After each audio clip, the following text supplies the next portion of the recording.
Has the Jade Cargill hype train officially been derailed? She's been presented as a megastar, a can't-miss prospect. Some people even comparing her to a reborn version of China. But after a chaotic and dangerous main event on the September 26th episode of SmackDown, a WWE Hall of Famer is calling her out in a major way, and it raises the question, did AEW fail Jade Cargill and is now WWE paying for it?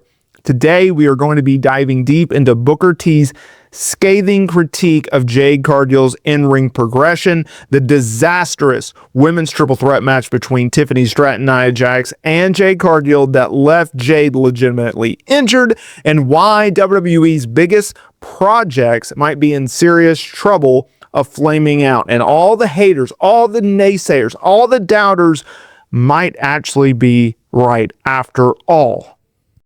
Now, let me set the scene for you. This past week on Friday Night SmackDown, we had a massive triple threat match for the women's title. Okay? Tiffany Stratton defending against Nia Jax and Jade Cargill. On paper, huge match. In reality, total mess. There was miscommunication, a botched finish, and most alarmingly, a legitimate injury to Jade Cargill after Nia Jax gave her just the worst bump possible by just tossing her face first into a bunch of steel steps and busting her open.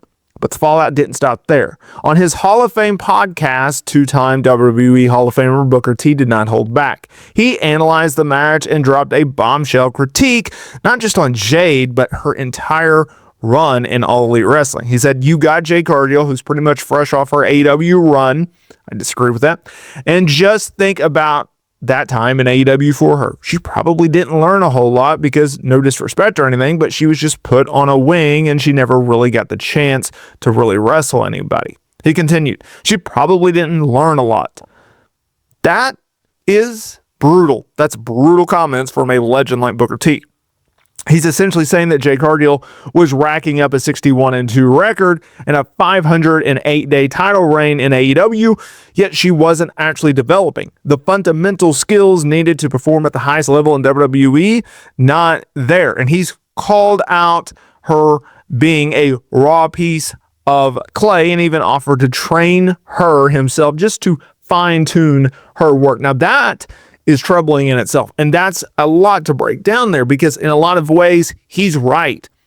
She opted to go to AEW instead of WWE years ago. She was brought in and instantly made a big-time star, teaming up with Shaq in a high-profile feud with Cody Rhodes and Red Velvet. But then she would just do squash matches after squash matches after squash matches, right? It wasn't until really the last two matches of her AEW career that she actually started to have true traditional matches. Sure, she would sell here and there, but let's be real, no one really took that job very seriously. She obviously didn't do a lot of promo game, although she has gotten better. And WWE, to their credit, when they signed her, they sent her down to the Performance Center and had her train and train and train, literally months upon months, until she made her grand return or debut, I guess you could say, in WWE at the Royal Rumble in 2024, and she's been off to the races since then. He does have a point, though. She's very, very green. Now, you can't ignore context here. Jade Cargill's journey is unlike almost any other top star. Her first match was on national television. She learned on the job, in the spotlight, and was protected with short matches and a dominant winning streak. While that built her into a star, Booker T's point is that she may have done all that, and it's come at a cost of her in-ring development. We saw potential consequences on SmackDown. Booker T himself called out the miscommunication in the match. We saw a botched finish where Nia Jax appeared to kick out. And most importantly, we saw Jade Cargill get legitimately injured in a spot that was once raised questions about Nia Jax's in-ring safety yet again, prompting other wrestlers like Chelsea Green to come to her defense online. The fact is, producer TJ Wilson, he had to change the finish on the fly because of Jade Cargill's injury. It was a chaotic situation that only highlights concerns that Booker T has raised. There's a lot of blame. I don't blame just Jade. I don't blame just Nia. I blame everyone. The referee screwed up on the count. She just stopped counting, right? Because WWE's like, oh no, you can't shoot it. You can't like, count like a shoot anymore. You got to stop. And it's like, dude, what are we doing?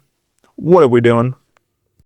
So where does this leave Jade Cargill? She's been presented as a special attraction, a future champion, a goddess, but a WWE Hall of Famer in Booker T has now stated that her previous tenure in AEW didn't prepare her, and she's still a work in progress.